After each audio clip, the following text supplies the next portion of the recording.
Hello, everyone, and welcome back to the Human Condition of the Week. Today is day three, which means that we're at the halfway point.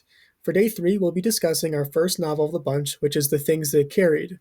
Throughout the novel, our main character, Tim, details his experiences and internal thoughts about his time in Vietnam.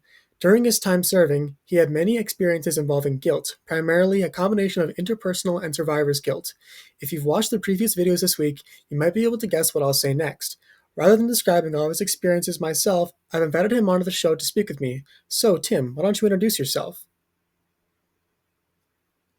Hey, Dr. Corey. Thanks a bunch for having me on the show. I'm a huge fan of sharing my experiences with the world through my writing, so I'm excited to talk for a while. When I was in Vietnam, I felt a ton of guilt, and I still feel some now. In the things I carried, I wrote a lot about my guilt for my experiences in the war and how much they stuck with me as I returned from Vietnam. Looking back on it, I experienced interpersonal and survivor's guilt because I watched many of my friends die and even killed someone too.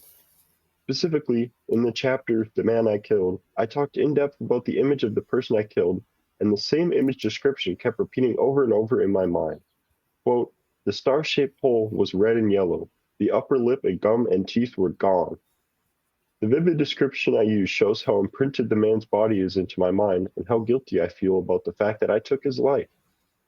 My morals were constantly tested, and it took a mental toll on me, since I later developed PTSD after my time in the war. However, I didn't let my guilt define me and eventually found an outlet in writing. Writing allowed me to work through my experience and helped me to better deal with my trauma and allowed me to become a more functional person.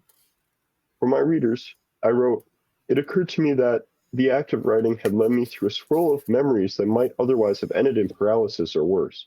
By telling stories, you objectify your own experience. You separate it from yourself. You pin down certain truths.